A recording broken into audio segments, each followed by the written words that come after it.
नमस्कार दोस्तों, स्वागत है आप सभी का हमारे YouTube चैनल पर। और आज की वीडियो में हम लोग पढ़ेंगे, एक स्टोरी पढ़ेंगे जो पंचतंत्र स्टोरी से ली गई है। और इसकी 6 नंबर की स्टोरी है ये। इसको हम लोग इस वीडियो के माध्यम से पढ़ेंगे और इसका हिंदी अर्थ देखेंगे। तो स्टार्ट करने से पहले आप लोग एक बार वीडियो को लाइक कर दीजिए और चैनल को यदि सब्सक्राइब नहीं किए हैं तो इसे सब्सक्राइब कर लीजिए। और हम लोग स्टार्ट करते हैं इस स्टोरी को पढ़ना। तो यहाँ पे देखिए लिखा है द फार साइटेड स्वान। तो ये फार साइटेड स्वान है, तो फार मतलब दूर, साइटेड मतलब दृष्टि, और स्वान मीन्स होता है हंस। तो इसका हिंदी अर्थ हो जाएगा दूर दृष्टि वाला हंस। तो दूर दृष्टि वाला हंस, तो इसको हम लोग देखते हैं। तो यहाँ पे देखिए लिखा है वंस, यहाँ पे देखिए लिखा है once there lived a group of swan on a tree. अब देखिए वंस, एक बार, there lived a group of swan on a tree.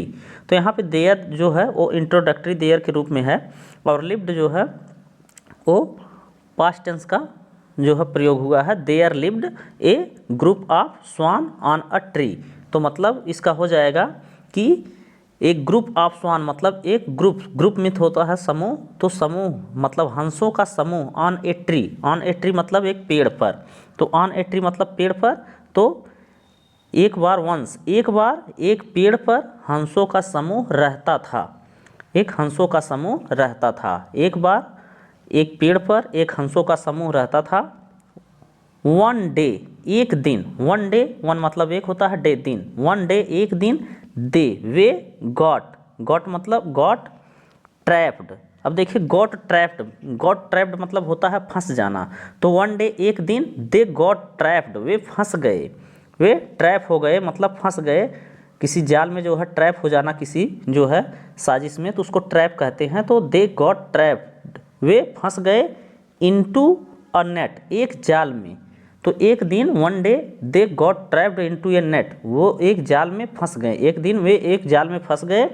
Led by a Hunter. अब देखिए यहाँ पे लेड बाई दिया है, तो यहाँ पे चाहिए था which is led by a Hunter. तो ये जो है पैसिव का प्रयोग किया गया है, जो है प्रेजेंट इंडेफिनिट का पैसिव है ये, जिसमें विच इज को हटा करके सिर्फ लेड बाई अ हंटर दे दिया गया है। तो which is led by a Hunter, जो लेड बिछाया गया था, बाई अ हंटर मतलब एक जो है शिकारी के द्वारा, जो एक शिकारी के द्वारा बिछाया गया था, इसका सेंस ये आएगा। तो लेड बाई ए हंटर, जो शिकारी के द्वारा बिछाया गया था, या जो शिकारी के द्वारा बिछाया गया था। इसके बाद देखिए only, only the wise swan did not get captured. अब देखिए only, only the wise swan, सिर्फ, वनली मतलब सिर्फ, द वाइज स्वान मतलब बुद्धिमान हंस, did not get captured, did not gate, यहाँ पे देखिए डिड नॉट के साथ यहाँ पे जो है पास्ट इंडेफिनिट का निगेटिव सेंटेंस का प्रयोग है। डिड नॉट गेट कैप्चर्ड मतलब पकड़ा नहीं गया, ओनली सिर्फ जो है बुद्धिमान स्वान, बुद्धिमान हंस पकड़ा नहीं गया। As he was careful, as जैसा कि ही वाज वह था, केयरफुल मतलब सावधान, जैसा कि वह सावधान था।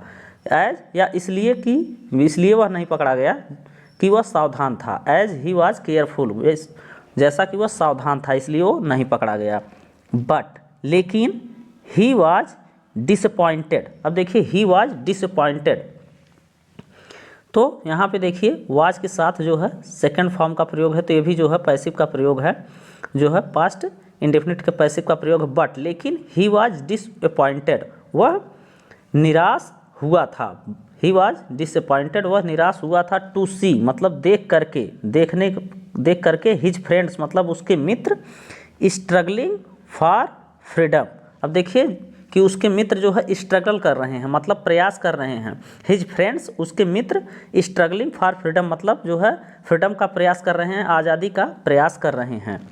ही थाट उसने सोचा, he thought of an plan, of a plan. अब देखिए ऑफ अ प्लान मतलब एक विचार, उसने एक योजना जो है सोचा, एंड सेड और कहा, उसने एक योजना सोचा, यो सोचा, ए प्लान मतलब एक योजना उसने जो है सोचा अपने दिमाग में, एंड सेड और कहा। क्या कहा है यहाँ पे देखिए इन्वर्टेड कामे में लिखा गया है जो वो कह रहा है। तो क्या कह रहा है, फ्रेंड्स मित्र, प्रिटेंड, प्रिटेंड मीन्स होता है बहाना बनाना, फ्रेंड्स मतलब मित्र, तो मित्र pretend as if you are dead. अब देखिए pretend as if you are dead, तो मतलब कहने का ये हो जाएगा कि pretend as if you are dead. तो प्रिटेंड मतलब बहाना बनाओ। यहाँ पे देखिए इम्परेटिव सेंटेंस का प्रयोग है, प्रिटेंड एज इफ़, बहाना बनाओ जैसे कि यू आर डेड, तुम मरे हुए हो। इस तरह से बहाना बनाओ कि जैसे तुम मरे हुए हो। This will make the hunter place you on the ground. This मतलब यह will make the hunter place you, Hunter को रखवाएगा ऑन अ ग्राउंड मतलब ज़मीन पर, यह तुम्हें ज़मीन पर जो है यह तुम्हें शिकारी से ज़मीन पर रखवाएगा। This will make the hunter place you on the ground, मतलब ऑन द ग्राउंड मतलब ज़मीन पर, यू मतलब तुम्हें, प्लेस मतलब रखवाना होता है, रखना या रखवाना। द हंटर, हंटर मतलब शिकारी को, और मेक का प्रयोग है। This will make the hunter place you on the ground, यह तुम्हें जो है ज़मीन पर, यह तुम्हें शिकारी से ज़मीन पर रखवाएगा। उसके बाद देखिए व्हेन जब, when he place all of you, when he place जब वह प्लेस करेगा, रखेगा, जब वह रखता है, ऑल ऑफ यू मतलब तुम्हें, व्हेन ही प्लेसेज जब वह रखता है, ऑल ऑफ यू मतलब तुम सभी को, जब वह तुम सभी को ज़मीन पर रखता है, ऑन द ग्राउंड मतलब ज़मीन पर, तो जब वह तुम सभी को ज़मीन पर रखता है, ऑन द ग्राउंड ज़मीन पर रखता है, you all fly away at once. अब देखिए यू ऑल तुम सभी, फ्लाई अवे मतलब उड़ जाना, एट वंस मतलब तुरंत, जब वह तुम सभी को ज़मीन पर रखता है तो यू ऑल फ्लाई अवे, तुम एट वंस मतलब तुम सभी तुरंत उड़ जाना।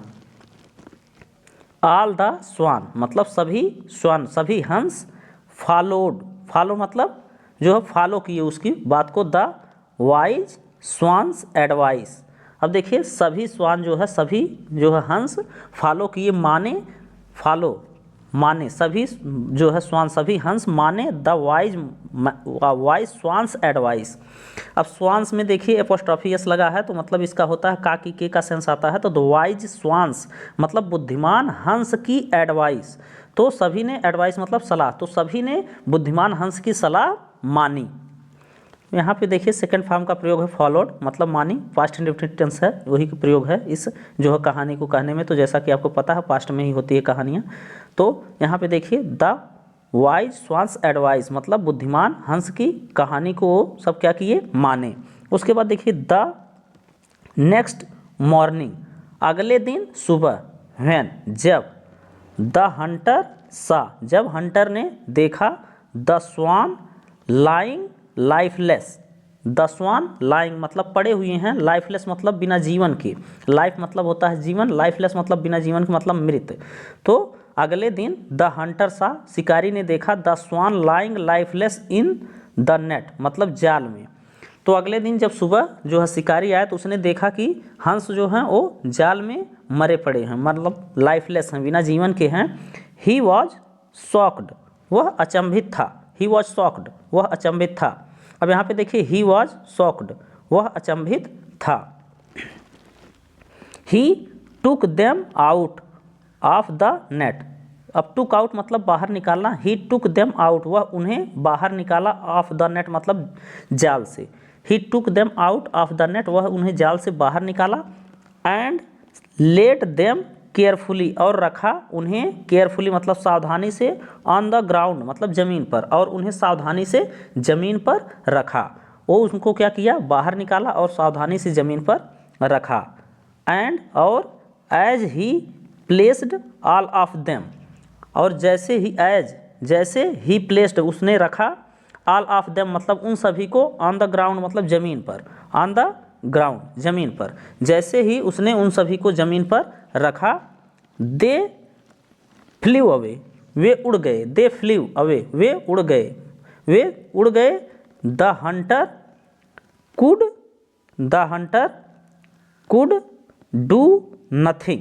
अब देखिए the Hunter could do nothing, जो है हंटर जो है वो शिकारी जो है, कुड डू नथिंग वह कुछ नहीं कर पाया, कुड डू नथिंग कुछ नहीं कर पाया, बट लेकिन repent at seeing them flying away, और रिपेंट हुआ और पछताता रहा, सीइंग देम उन्हें देख करके, दूर उड़ता हुआ उन्हें देख करके पछताता रह गया। तो इस तरह से जो है ये श्वान जो है अपने मित्रों की एक योजना के माध्यम से उनकी जान बचा लेता है।